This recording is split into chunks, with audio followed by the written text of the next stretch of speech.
Israel Iran युद्ध अब अपने तीसरे दिन में प्रवेश कर चुका है और इस समय सबसे महत्वपूर्ण विकास यह है कि इजराइल ने ईरान के हवाई क्षेत्र पर पूरी तरह से नियंत्रण स्थापित कर लिया है।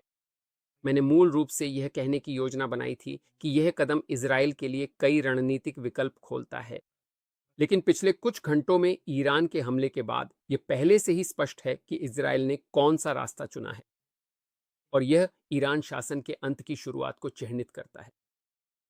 इससे पहले कि मैं इसे समझाऊं, यह बताना महत्वपूर्ण है कि इजराइल को पश्चिमी देशों का समर्थन प्राप्त है। इसे संयुक्त राज्य अमेरिका के साथ साथ प्रमुख पश्चिमी यूरोपीय शक्तियों ब्रिटेन, फ्रांस और जर्मनी का भी समर्थन मिल रहा है।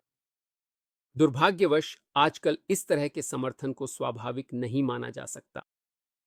हाल के महीनों में हमने पश्चिमी यूरोप से इजराइल की ओर खड़ी आलोचना देखी है, लेकिन अब इस सच्चाई के क्षण में पश्चिम इजराइल के साथ खड़ा है और यह देखना उत्साहजनक है कि जब वास्तव में मायने रखता है तो पश्चिम यह समझता है कि अपने ही लोगों को आतंकित करने वाली एक कट्टरपंथी इस्लामी तानाशाही के पास परमाणु हथियार और हजारों मिसाइलें होना कितना खतरनाक हो सकता है।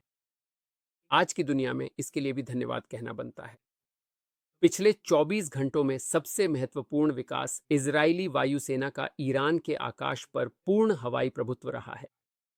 अगर आप खबरें देख रहे हैं तो आपको लग सकता है कि मुख्य कहानी इधर उधर दागी जा रही रॉकेटों की है। इसी पर इजराइल की सुर्खियां केंद्रित हैं। और हाँ, बिल्कुल ये महत्वपूर्ण है और मैं अभी बताऊंगा कि क्यों। लेकिन पूरी तस्वीर को सही से समझने के लिए आपको यह जानना होगा कि यहाँ की मुख्य घटना इजराइल का ईरान के हवाई क्षेत्र पर नियंत्रण है। 60 के दशक के मध्य से ही इजराइल की सैन्य रणनीति हमेशा पहले आसमान पर नियंत्रण पाने की रही है। केवल तभी जमीनी बल हवाई सुरक्षा के तहत सुरक्षित रूप से काम कर सकते हैं। यह कोई रहस्य नहीं है कि इजरायली सेना का सबसे मजबूत हिस्सा वायुसेना है। ये बताने के लिए कि ये कितनी बेहतरीन है, मैं आपको कुछ व्यक्तिगत बताऊंगा। जब मैंने भर्ती ली थी तो मैं पायलट बनना चाहता था। नाटक मेरी पहली पसंद थे, इससे पहले कि मुझे पता चला कि लड़कियां कितनी मजेदार होती हैं। लेकिन इजरायली वायुसेना ने मुझे देखा, मेरे चेहरे पर हंसी और कहा, तुम औसत हो, हम सिर्फ बेहतरीन लोगों को लेते हैं। और इसी तरह मैं टैंकों में पहुंच गया।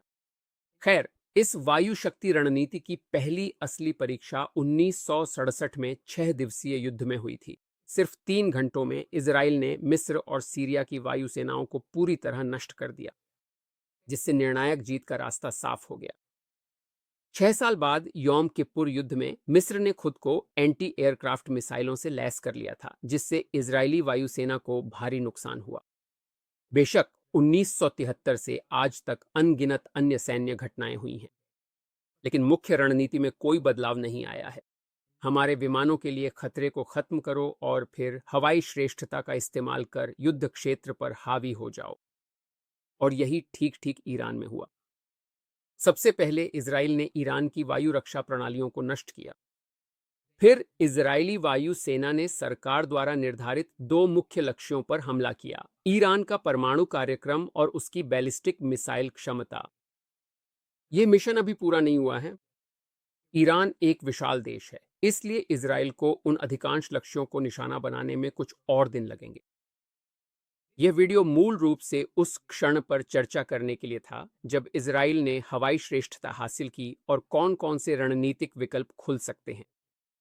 लेकिन मध्य पूर्व में चीजें बहुत तेजी से बदलती हैं और अब यह पूरी तरह स्पष्ट है कि इजराइल किस दिशा में बढ़ रहा है। ईरान में इस्लामी शासन का विनाश।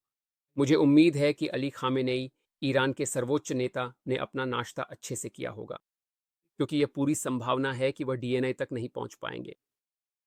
यह समझने के लिए कि इजराइल के लिए यह कदम इतना स्पष्ट क्यों है, आपको यह समझना होगा कि पिछले कुछ घंटों में क्या हुआ। ईरान ने सैकड़ों मिसाइलें नागरिक आबादी वाले क्षेत्रों पर दागीं। प्रारंभिक रिपोर्टों के अनुसार दर्जनों इजरायली मारे गए, जिनमें बच्चे भी शामिल हैं।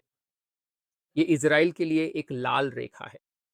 अब तक, जैसा कि मैंने कहा, इजराइल ने केवल ईरान में सैन्य ठिकानों को ही निशाना बनाया है। एक भी मिसाइल नागरिकों को निशाना बनाने के इरादे से नहीं दागी गई थी।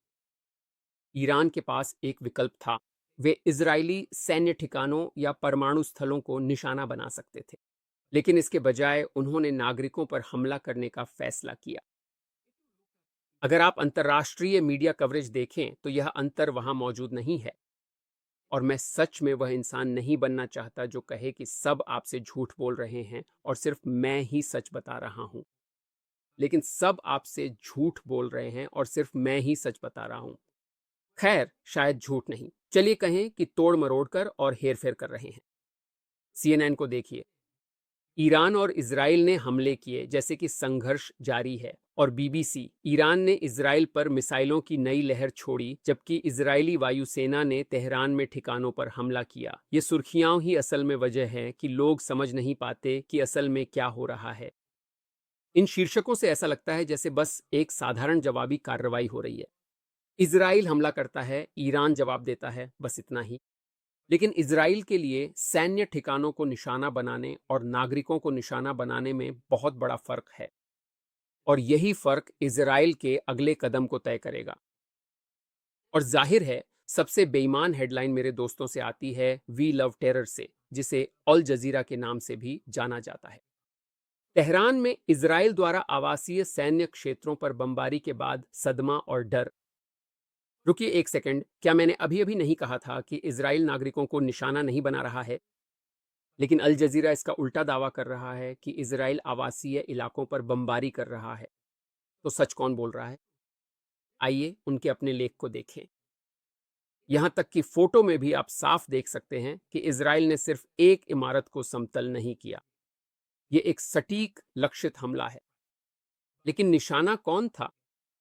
अल जजीरा के लेख के अंत में लिखा है कि कम से कम 6 परमाणु वैज्ञानिक, जिनमें ईरान के परमाणु ऊर्जा संगठन के एक पूर्व प्रमुख भी शामिल हैं, इस हमले में मारे गए। देश के कई शीर्ष सैन्य कमांडर भी मारे गए। ध्यान दें कि हेडलाइन में जोर शोर से आवासीय क्षेत्र लिखा गया है, लेकिन नीचे वे खुद मानते हैं कि असली निशाने परमाणु वैज्ञानिक और शीर्ष सैन्य अधिकारी थे। अंतर्राष्ट्रीय मीडिया, जिसे गाजा में घायल फिलिस्तीनियों की ग्राफिक तस्वीरें दिखाने में कोई दिक्कत नहीं थी, वही यह रिपोर्ट नहीं कर पा रही कि इजराइल सैन्य ठिकानों पर हमला कर रहा है जबकि ईरान नागरिकों पर हमला कर रहा है। और अगर आप इसे नहीं समझते तो आप यह नहीं समझ पाएंगे कि आगे क्या होने वाला है। क्योंकि ईरान ने इजराइल की रेड लाइन पार कर ली है, अब इजराइल ईरानी शासन पर पूरी ताकत से हमला करेगा।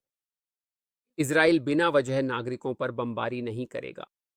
यह हमारा तरीका नहीं है। सरकारी इमारतें, बुनियादी ढांचा और शासन के अधिकारी, ये सभी अब निशाने पर होंगे। इस समय इजराइल के लिए सबसे महत्वपूर्ण लक्ष्य ईरान की बैलिस्टिक मिसाइल दागने की क्षमता को खत्म करना है। इजरायली अनुमान बताते हैं कि उनके पास अभी भी लगभग 2000 मिसाइलें बची हुई हैं। एक बार जब यह खतरा समाप्त हो जाएगा तो तेहरान, इस्फहान और मशहद के लोग अपने ऊपर इजरायली वायुसेना के जेट देखेंगे। जेट जिनके पंखों पर डेविड का सितारा है, शासन के ठिकानों को नष्ट करते हुए। ईरान में मुफ्त इंटरनेट नहीं है, इसलिए सरकार अब भी अपने नागरिकों से झूठ बोल सकती है। लेकिन जल्द ही ईरान के लोग ऊपर देखेंगे और आसमान में सच देखेंगे। जिस शासन ने उन्हें 40 से अधिक वर्षों तक दबाया, वह अब गिरने वाला है और इसका श्रेय खूबसूरत इजरायली F-15, F-16 और F-35 विमानों को जाता है। कृपया इस वीडियो को साझा करें, इसे लाइक करें और सब्सक्राइब करें। मैं सोचना चाहता हूं, अपने सभी समर्थकों का धन्यवाद करना चाहता हूं। आप ही मुझे आगे बढ़ाते, और आप में से जो 10% लोग इजराइल से देख रहे हैं, सुरक्षित रहें। यल्लाह, अलविदा।